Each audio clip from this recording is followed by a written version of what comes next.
오늘 함께 묵상할 하나님의 말씀 요한복음 14장. 너희는 마음에 근심하지 말라. 하나님을 믿으니 또 나를 믿으라. 김형자 권사님 얼마나 소중한 존재인지요. 늙었다고 쓸모없는 존재가 아니라 늙으셔도 얼마나 소중한 존재인지요. 왜요? 하나님의 사람이니까. 하나님의 사람이니까요. 어려서 아직 쓸모가 없다고요? 아니에요. 하나님의 사람이니까. 병들어서 쓸모없다고요? 아니요. 하나님의 사람이니까. 하나님께서 얼마나 소중하게 여기시는지요. 감사합니다.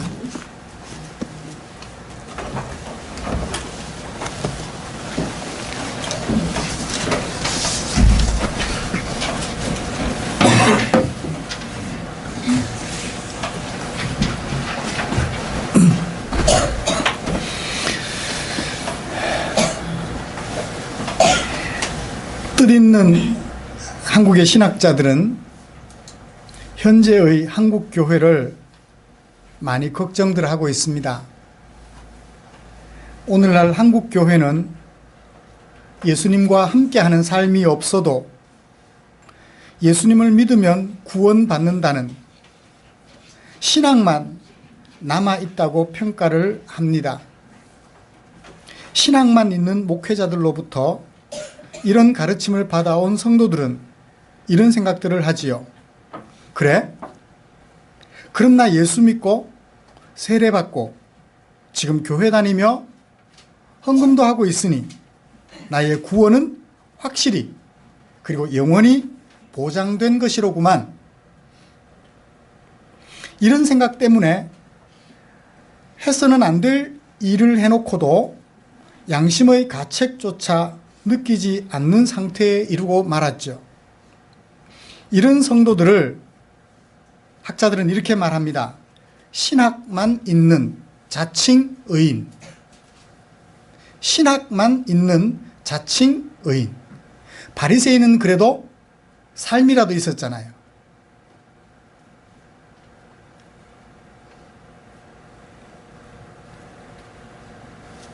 이런 한국 교회는 이런 자칭 의인들로 가득하다고 걱정을 합니다. 물론 성도들을 이런 자칭 의인으로 만든 것은 신앙만 가지고 자칭 의인이 된 목회자들이 그 원인이 되겠지만 말입니다. 예수님께서 발 씻어주시는 퍼포먼스를 통하여서 두 가지를 우리에게 보여주셨습니다. 목욕시켜 주심으로 영원히 온전케 하실 뿐만 아니라 발을 씻어 주심으로 더럽혀진 양심을 날마다 순간마다 정결케 해 주시는데 책임을 지신다고요. 그렇게 소위 끝까지 사랑하시는 예수님의 끝없는 사랑을 분명히 보여주셨습니다. 그러나 예수님의 설교는 거기에서 끝나지 않았죠. 이런 끝없는 사랑을 말씀하심으로 제자들을 향한 설교를 마무리하지 않으셨습니다. 종도 하지 않는 일, 곧 서로 발을 씻어줌을 통하여서 끝까지 서로 사랑하라는 세 계명도 주셨죠. 그래서 예수님으로부터 끝없는 사랑을 받은 사람으로서 끝없는 사랑을 하며 살아가도록 촉구하셨던 것입니다. 예수님으로부터 끝없는 사랑을 받은 성도로서 끝없는 사랑을 하며 살아서 하나님께 영광을 돌리려고 하는 우리를 위하여 하나님께서는 요한복음 14장 1절부터 14절까지 말씀을 주셨습니다. 저는 이 본문을 가지고 근심하지 말라는 제목으로 설교하려고 합니다. 말씀 나누는 중에 하나님의 크신 은혜가 우리 모두를 감싸게 되기 소원합니다. 먼저 14장의 배경과 구성, 예수님의 두 번째 설교를 좀 살펴본 다음 어떻게 설교할 것인지 방향을 제안하도록 하겠습니다. 14장은 유월절 직전 사람으로 계시는 동안 제자들과 만나는 마지막 날 밤에 이제 내일이면 붙잡히셔서 재판을 받으시고 십자가에 못 박혀 죽으셔요. 그러니까 사람으로서 만나는 마지막 날 밤에 두 번째로 들려주신 고별 설교입니다. 13장은 첫 번째 고별 설교, 14장은 두 번째, 15장은 세 번째, 16장 네 번째, 17장 다섯 번째 고별 설교, 그리고서 붙잡혀서 재판을 받으시고 십자가에 못 박혀 죽음 당하시죠. 두 번째 고별 설교는 이렇게 구성이 되어 있습니다. 1절부터 4절까지 명령형, 너희는 근심하지 말아라. 끝에 27절부터 31절까지도 가면 거기에도 마찬가지로 너희는 마음에 근심하지도 말고, 이번에는 더 하나 추가해서 두려워하지도 말아라. 근심하지 말라 설교 시작, 끝에 가서도 근심하지 말아라. 그리고 5절부터 14절까지 제자들이 근심하지 않을 수 있도록 도와주는 대책을 설교하셔요. 5절부터 14절까지는 내가 곧 길이다 진리다 생명이라는 사실을 믿어라. 그 다음 15절부터 26절까지 너희가 나를 사랑하면 내 계명을 지켜라. 믿어라, 지켜라. 어떻게 하면 근심하지 않고 두려워하지 않고 하나님의 백성으로서, 예수님의 제자로서 예수님 십자가의 죽으심을 당한 후에도 살아갈 수 있을까요? 예수님께서 제자들에게 제안해 주신 대책은 믿어라, 지켜라 라는 것이, 이런 본문인데 오늘 제가 읽은 것은 1절부터 14절까지입니다. 우리가 함께 읽은 이 말씀을 가지고 그 첫 번째로 근심하지 말라 라고 말씀하셨던 그 당시 상황을 가지고 우리 상황과 비교해 볼 것이고, 그 다음 마지막으로 그러면 그들이 근심할 수밖에 없었던 상황, 또 우리도 근심할 수밖에 없는 상황에서 어떻게 예수님께서 세워주신 대책은 무엇인가 하는 것을 살펴보면서 오늘 설교를 마무리하려고 합니다. 예수님은 두 번째 설교를 시작하시면서 근심하지 말라라는 명령으로 시작하셨습니다. 뭐가 예상이 돼요? 제자들에게 뭐가 예상이 돼요? 근심거리가 있고 그 근심에 사로잡혔음이 예상이 됩니다. 그러니까 근심하지 말라 하셨겠죠. 기뻐서 좋아 죽는데 근심하지 말라 말하면, 그죠? 이상하잖아요. 그러면 제자들이 근심하게 되는 상황에 처해 있다는 얘기인데 어떤 상황이 원인이 되었을까요? 무엇 때문에 제자들이 근심하고 있었을까요?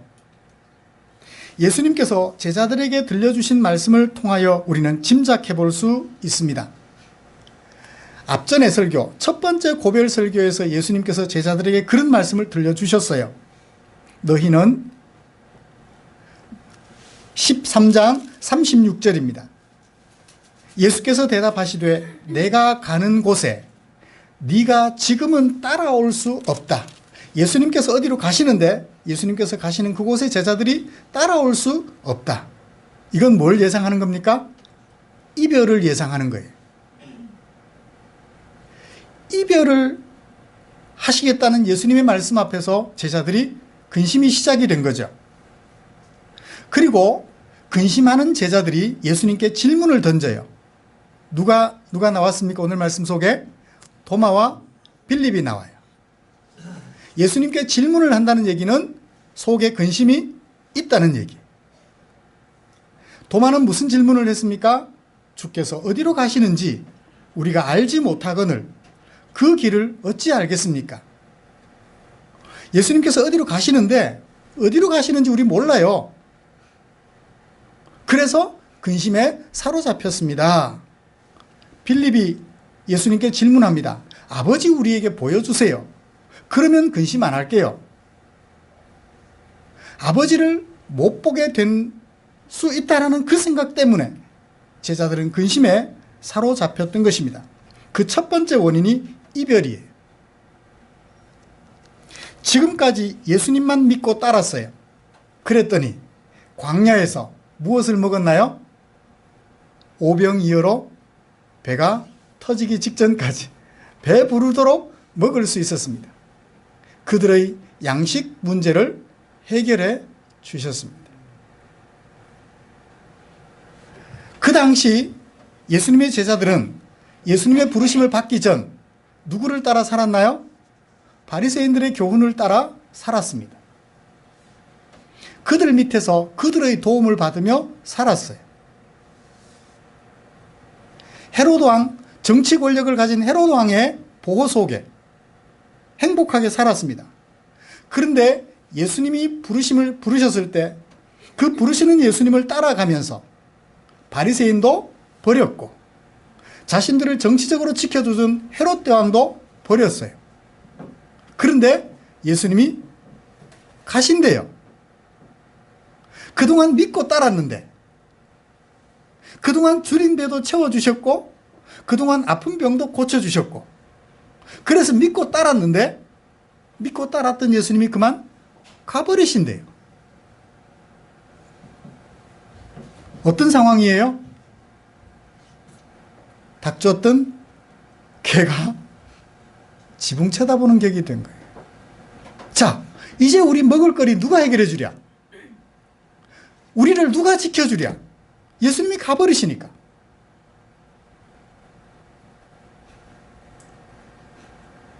우리를 이 세상에서 살게 해주실 분이 누구겠느냐는 거예요. 따르던 리더, 이끌고 가던 리더가 가버리신다니 제자들은 근심에 사로잡혔던 것입니다. 두 번째 원인은 뭘까요? 빌립에게 예수님께서 들려주셨던 말씀이 있어요. 알지 못하느냐? 알지 못하느냐? 네가 알았더라면 이라는 말씀을 몇 번이나 해 주셨습니다. 따라서 도마나 빌립을 포함한 가룟유다가 나간 후에 11명의 제자들은 예수님을 잘 몰랐으며 그리고 또한 제대로 믿지도 못했어요. 그러다 보니까 어떻게 해요? 근심할 수밖에. 그러면 예수님의 무엇을 몰랐으며 왜 예수님을 제대로 믿지 못했을까요? 도마는 예수님이 가시는 길을 모른다고 했습니다. 그러다 보니까 예수님께서 그 길을 가시는 목적도 몰라요. 왜 그 길을 가시는지.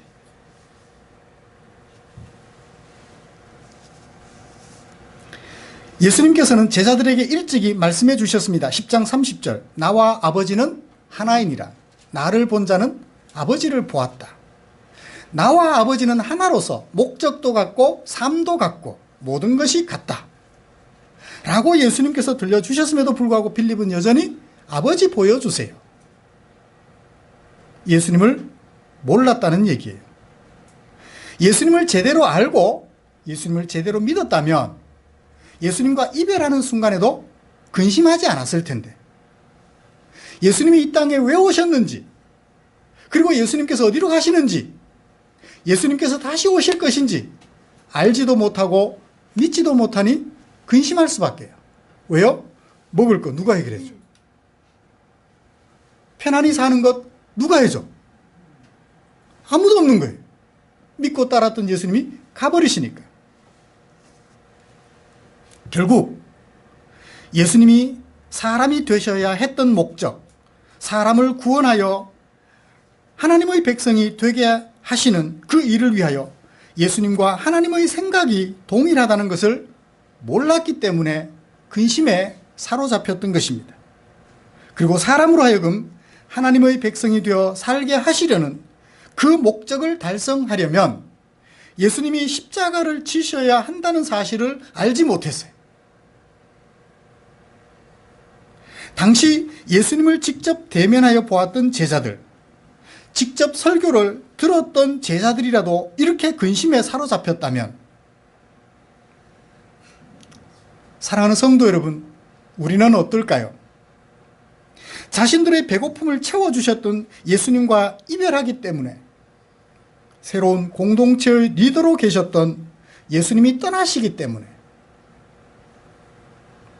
그리고 예수님이 사람 되신 목적, 그 십자가의 죽으심으로 사람을 하나님의 백성 되게 하신다는 그 목적을 잘 몰라서 근심에 사로잡혔어요.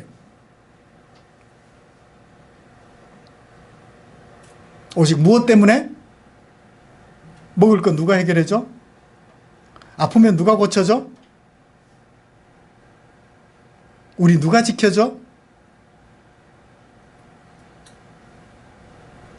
그것 때문에 근심에 사로잡혔던 거예요.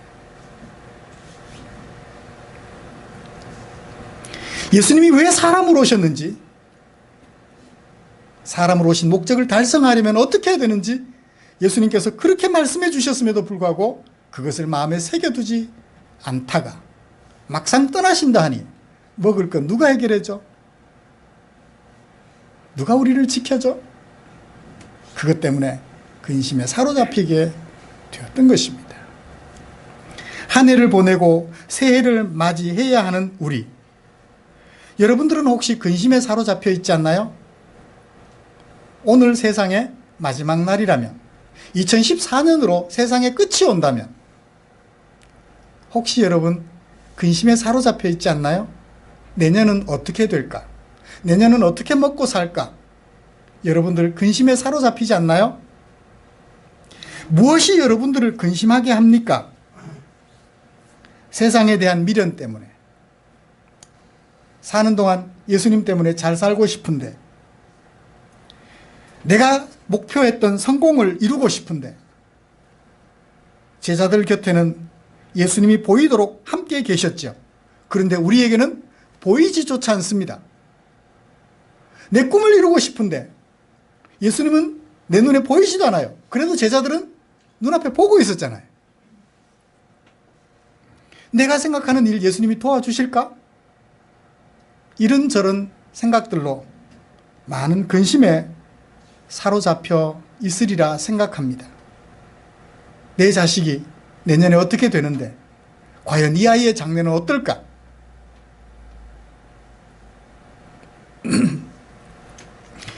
제자들은 눈앞에 보고 있는데, 보고 있던 예수님이 이별하기 때문에 근심에 사로잡혔다면 우리는 처음부터 보지 못하고 있는 상태.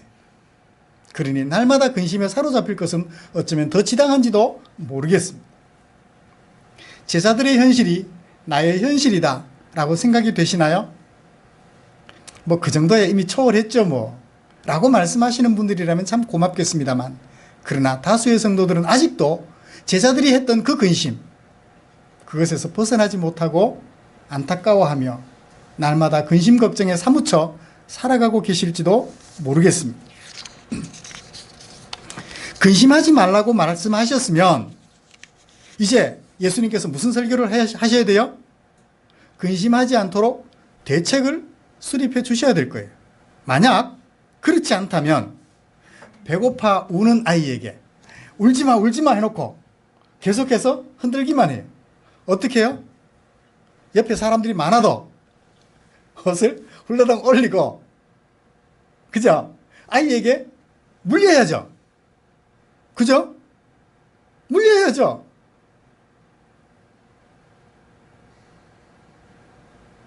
배고파 우는 아이에게 울지 마라 해놓고 젖 안 주는 엄마같이 될 수 있어요.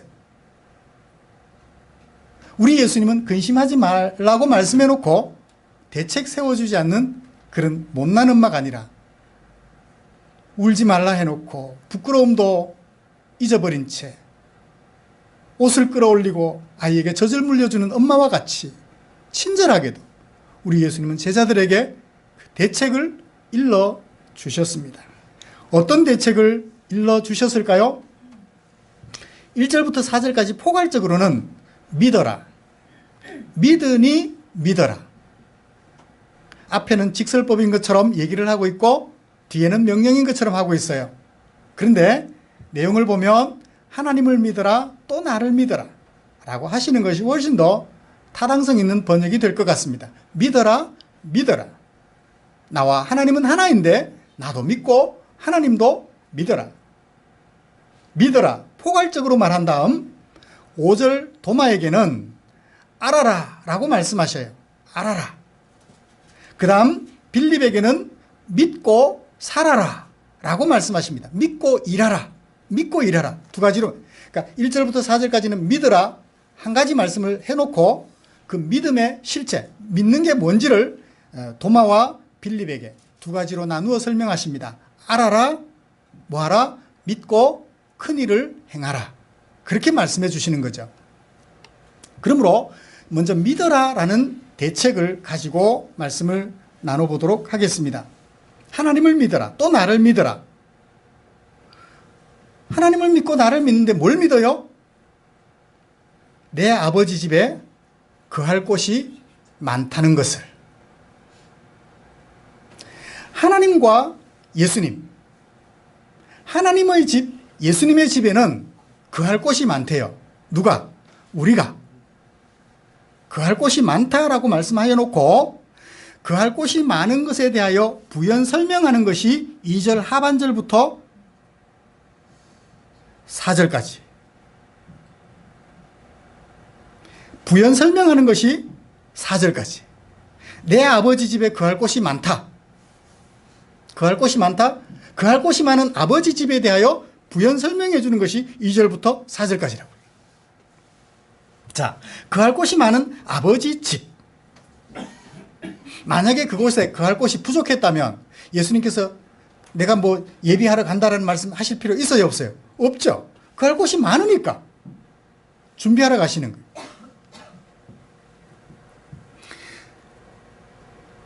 이런 말씀을 하십니다. 부연 설명하시면서 내가 너희를 위하여 거처를 예비하러 가는데 가서 너희를 위하여 거처를 예비하면 내가 다시 온다.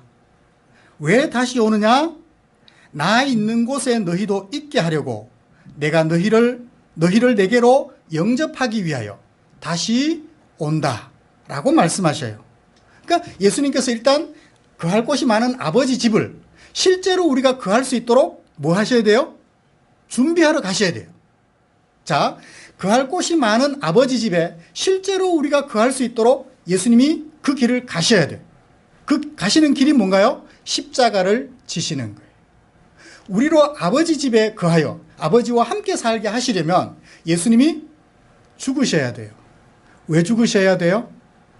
우리는 죄인이고 하나님은 거룩하셔서 빛과 어둠이 함께 존재할 수 없잖아요. 캄캄한 곳에 빛이 들어오면 어둠은 사라져요. 우리는 죄인이라 어둠이라 빛이신 하나님과 함께 살 수 없어요. 빛이신 하나님이 오시면 우리는 없어져 버립니다. 그런데 어둠인 우리가 빛이신 하나님과 함께 살려면 우리가 뭐가 돼야 돼요? 빛이 되어야 돼요. 죄인이 아니어야 한다는 얘기예요. 더 이상 정죄가 없는 의로운 백성이 되어야 된다는 거예요. 그렇게 하려면 우리 죄를 대신하여 내 죄 때문에 내가 죽어야 할 것을 대신 예수님이 죽어주셔야 한다는 것입니다. 죽어주셔야 한다. 그래서 예수님이 가시는 그 길은 십자가, 죽음의 길인 것이죠. 자, 예수님께서 죽으시면 아버지 집에, 거할 곳이 많은 아버지 집에 실제로 우리가 거할 수 있게 되는데, 내가 있는 곳에 아버지가 오셔서 거하느냐, 아버지가 계시는 곳에 우리가 가서 거하느냐가 중요해요. 내가 있는 곳에 아버지가 와서 거하시나요? 아니에요. 예수님께서 말씀하십니다. 내가 다시 오겠다. 처음에 사람으로 와서 죽기 위해서 오셨다면 두 번째 다시 오시는데 왜 다시 오셔요? 우리를 예수님이 계신 그곳에 영접하여 예수님 계신 그곳에 우리도 영원히 있게 하려고. 내가 있는 곳에 하나님이 오게 하시려고가 아니라 하나님이 계신 그곳에 내가 들어가서 살게 하시려고 다시 오시겠다고 말씀하십니다. 이 차이가 있어요. 내게 오시는 것과 내가 아버지 집으로 가는 것의 차이점. 굉장히 중요합니다. 내가 있는 곳에 아버지께서 오시면 내 목적을 위하여 아버지가 일하시게 돼요. 내 목적은 뭔가요? 성공하는 거예요. 잘 사는 거예요. 건강해지는 거예요. 나를 위하는 거예요. 그런데 아버지 집에 내가 들어가게 되면 내가 아버지가 원하는 대로 살게 돼요. 아버지가 내게 원하시는 것은 뭔가요? 끝없는 사랑, 종들조차도 하지 않는 발을 씻겨주는 끝없는 사랑을 하라는 거예요. 너의 성공을 위해서 내가 이용당하는 것이 아니라 내가 원하는 서로 사랑하는 그 삶을 위하여 네가 내가 있는 곳에 오라는 거예요. 그 오게 하시려고 예수님께서, 우리가 그곳에 가서 살게 하시려고 예수님께서 다시 오신다는 거예요. 다시 오실 예수님을 영접했다면 우리는 어떻게 살아야 되나요? 나를 위해서 하나님을 이용하는 삶이 아니라 하나님이 원하시는 서로 사랑하는 삶을 위하여 내가 하나님의 집에 가서 사는 것처럼 오늘을 살아가야 하지요. 이것이 예수님께서 다시 오시는 목적인 것입니다. 제자들은 그것을 몰랐어요. 예수님이 오셔서 나로 잘 살게 해주고 나로 건강하게 해주고 오래 살게 해주고 그럴 줄 알았는데 가셔버린다니까 예수님을 몰랐죠. 모르는 거죠. 모르니까 뭐가 그들을 사로잡아요? 근심이 사로잡죠. 그런데 이제 예수님께서는 그들에게 분명히 가시는 길과 가시는 목적을 분명하게 알려주셨습니다. 너희가 잘 살고 건강하고 오래 살게 하기 위하여 내가 온 것이 아니라 너희로 하나님의 집에 이끌어 하나님이 원하시는 하나님의 백성이 되게 하시려고 내가 이 길을 가야 하며 내가 다시 와서 너희들을 내 있는 곳으로, 내가 있는 그곳으로 인도하겠다고 말씀하셨던 것입니다. 이걸 분명히 알라는 거예요. 그러면 어떻게 할 수 있다? 근심을 극복할 수 있다. 좀 못 살아도, 좀 오래 살지 못해도 내가 하나님의 백성이 되어 서로 사랑하며 사는 하나님의 가족이 되게 하시려고 예수님이 나를 구원하셨다는 그 사실, 그 목적을 분명히 알았다면, 그죠? 조금 아파도, 남들보다 못생겨도, 남들보다 부족해도 그것 때문에 근심하지 않아요.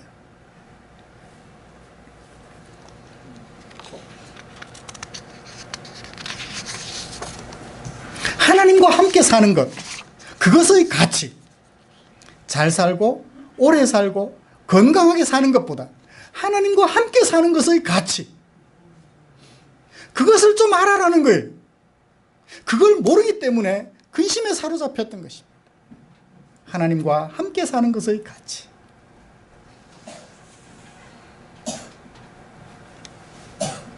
사랑하는 성도 여러분, 젊었을 때는 아내와 함께 사는 것도 행복했습니다. 그죠? 근데 나이 들고 보니까 아내와 함께 사는 것이, 남편과 함께 사는 것이 힘이 들 때도 있어요. 지쳐요. 건강하면 괜찮은데, 서로에게 짐이 안 되면 괜찮은데 짐이 될 때는 지쳐요.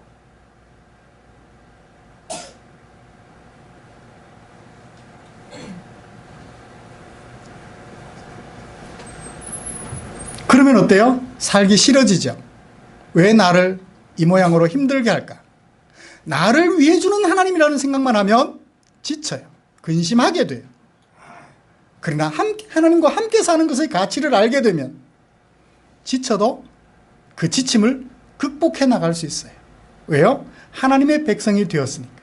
하나님과 함께 사는 그것이 좋아서, 하나님의 백성 되었다는 그것이 좋아서 힘들어도 그 일을 감당하게 돼요.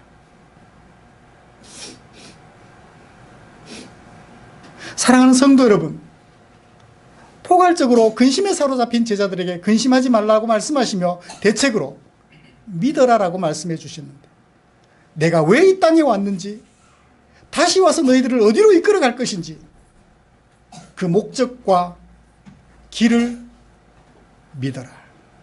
그것을 믿는다면 어떻게 해요? 근심을 극복할 수 있다고 말씀하셔요.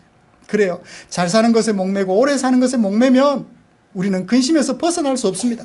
성공의 목을 매면 근심에서 벗어날 길이 없어요. 그러나 무엇에 목을 매면? 하나님의 백성됨의 가치, 서로 사랑하며 살아야 한다는 이 하나님의 백성됨의 가치, 이것에 목을 매면 우리는 잠시 먹을 것이 부족해도, 몸이 좀 불편해도 근심을 털어버리고 살아갈 수 있게 되는 거죠. 이 자리에 계시는 우리 모든 성도님들, 그런 주의 백성이 되셔서 하나님의 백성됨의 가치를 알아서 하나님의 집에 영원토록 거하게 되는 것의 가치를 알아서 세상 근심 걱정들 다 털어버릴 수 있는 주의 종들 되시기를 주님의 이름으로 축복합니다.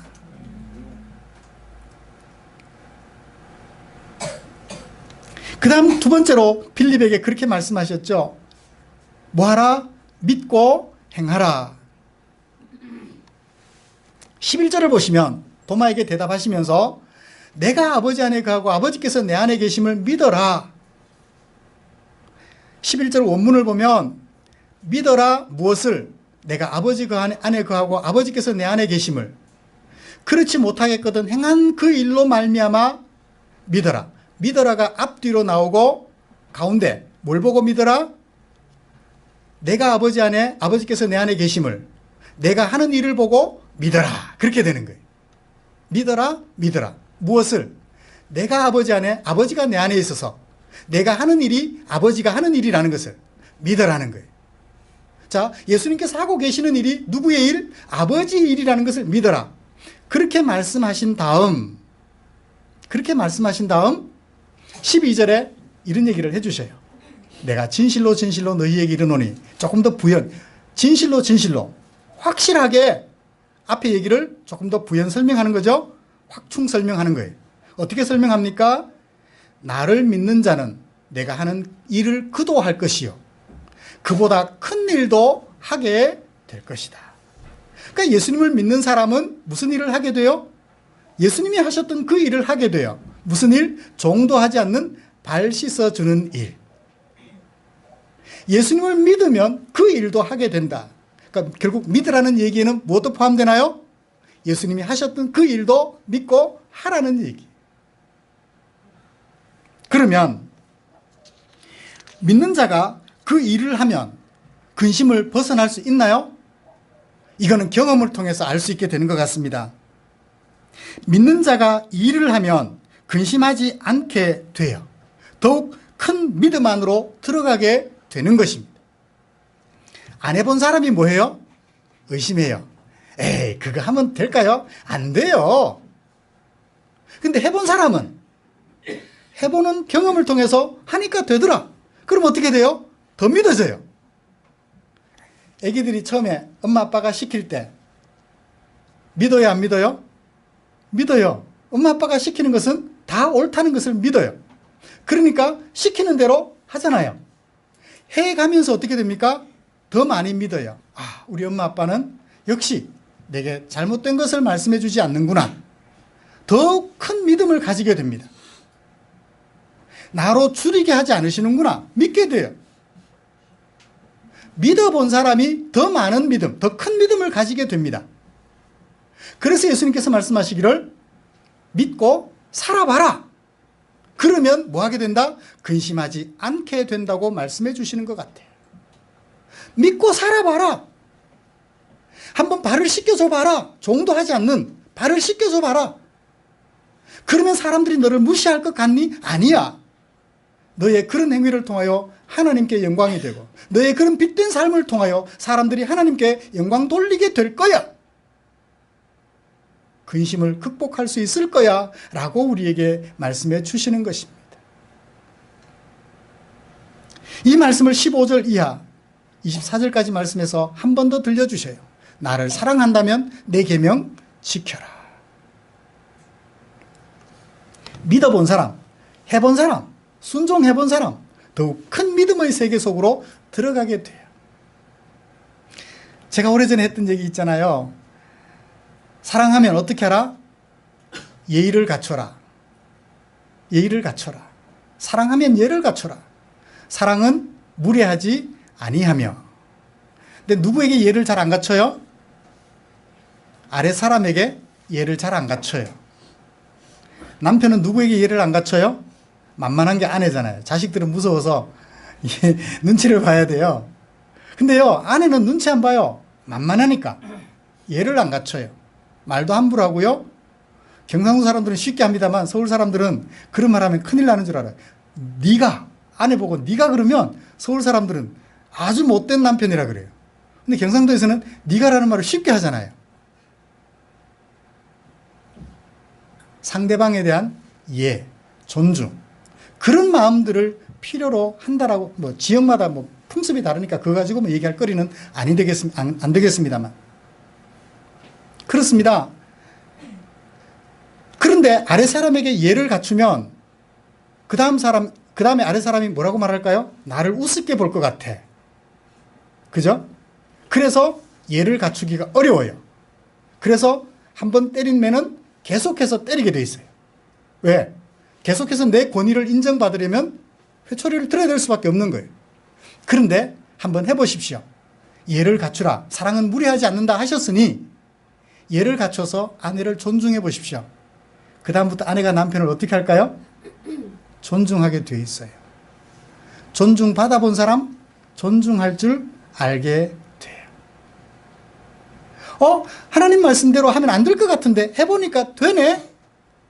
더욱 큰 믿음의 세계 속으로 들어가서 이 세상 사는 동안 성공하지 못해도 남보란 듯이 어깨를 펴고 다닐 수 없어도 웃으며 살아갈 수가 있게 되는 거예요. 남만큼 잘생기지 못해도 하나님의 사랑을 받은 하나님의 백성인데 라는 생각에 긍지를 가지고 어깨를 펴고 살아갈 수 있어요. 남들 고기로 새끼를 때울 동안 라면 새끼로 때워도 웃으면서 거리를 다닐 수 있게 돼요.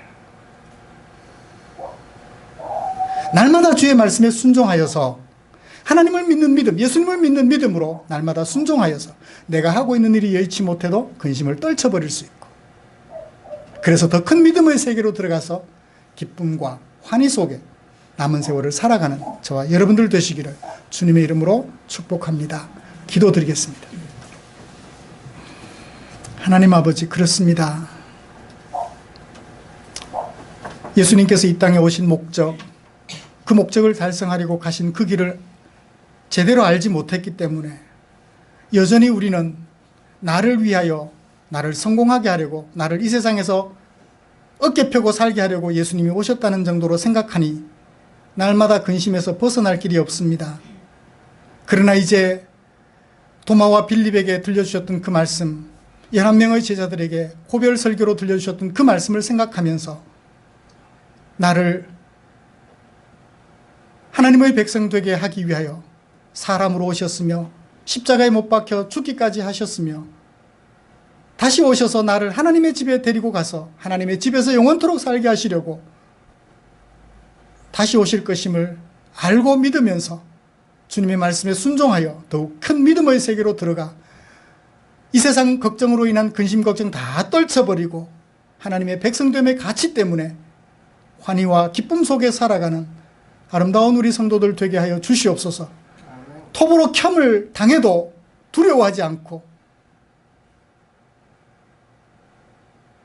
죽을 정도의 매를 맞아 고생할지라도 근심하지 아니하며 천국 백성으로서 웃음을 머금고 살아갈 수 있는 아름다운 우리 성도들 되시도록 은혜 내려 주시옵소서. 예수님의 이름으로 기도드리옵나이다.